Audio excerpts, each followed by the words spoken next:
talk about AI. The Somnium Files. Hello, it's Ginger's Greetings here on YouTube and on Instagram, and today we're going to be talking about something way cooler than AI art debacles. My personal fascination with AI characters. I just want to clarify that this doesn't mean I'll never ever talk about AI-generated art, ChatGPT, etc., because at some point, I might want to.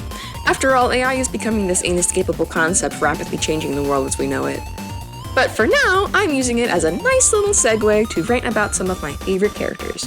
You're welcome, and let's get into it. I love AI characters. I always have, to the point where my own mom embarrasses me by pointing it out to other people. Whenever we watch a movie or see basically any form of media that has robots, androids, or anything of the sort, she'll point and look at me. The thing is, while she's got the right idea, she's not always on the mark. Not every AI draws me in the same way. It was hard to figure out exactly what draws me to them, but I think there's something about the ambiguity of it, the question of sentience, and rising above the expectation of cold calculations to express genuine thoughts and feelings. That scratches that itch in my brain. I think there has to be this sense of struggle in there. If an AI is just accepted as intelligent and feeling, if they don't have to fight to be accepted, work against their code, or at least have some kind of crisis about their own sentience, it just doesn't hit for me. All interests have beginnings, and mine can be traced back to Paper Mario: The Thousand-Year Door. I love the Paper Mario series, or at least the beginning of it. Paper Mario, the first game, is a nostalgic and solid start. Paper Mario: The Thousand-Year Door takes the best things about the first game and polishes them to a fine shine.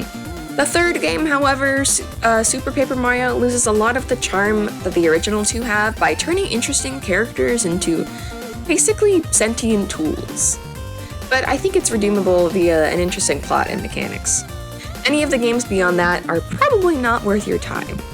There's also what people consider the prequel to Paper Mario, Super Mario RPG, which I've never actually played before.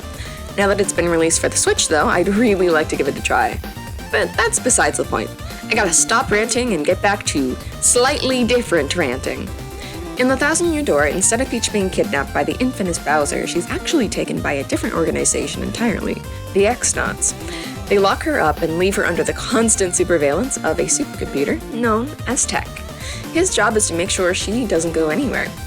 But he grows very quickly fond of her, bending the rules in order to let her wander the secret base and send messages to Mario. I don't want to say too much, especially because this game is being remastered for the Switch soon.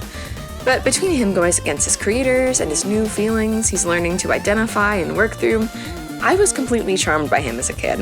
He even earned his spot on my own fictional crush list, which you can watch on Thea's channel, linked in the description. The other strong example I have is an android who makes my heart melt. I have a gouache painting I made of him framed, and he got me through my last breakup via the writing of and consumption of plenty of fanfic. Introducing Data from Star Trek. What can I say? I love this soft, awkward man.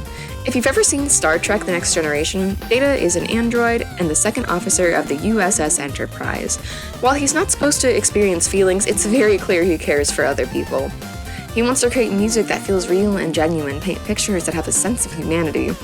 He reminds others of his lack of human emotion in the same breath he goes against his orders to protect someone else.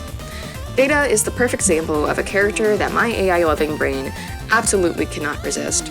To be perfectly honest, I've only watched half of The Next Generation, and I haven't seen anything else in the Star Trek universe. I know, I'm sorry, but I enjoyed what I saw, and I am open to being convinced to watch more if you wish to do so in the comments. For my last example, we'll be ending with a more recent game that both my girlfriend and I hold near and dear to our hearts. I started this video with AI The Somnium Files, and here we are at last. I loved this game so much. Well, actually, that's a lie. I hated it at first, but I came to love it. I learned one of the in-game dances to impress my girlfriend, we cosplayed Iris and Ota, and it's just really, really good. But in the grand scheme of my love for AI characters, AI The Somnium Files fills a different role.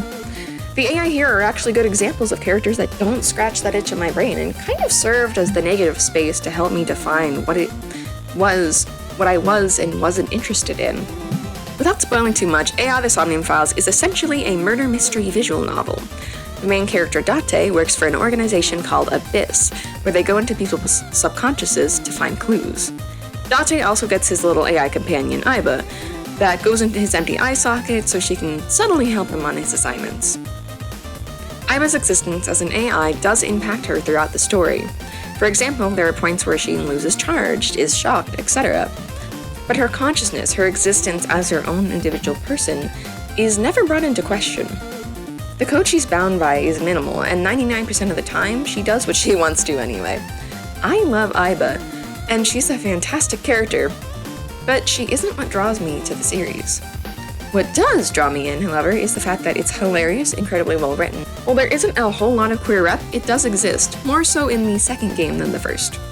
I personally especially like that the characters are pretty much all flawed in some way. Most of them kind of suck a bit as people, and that's a rare thing to find in media.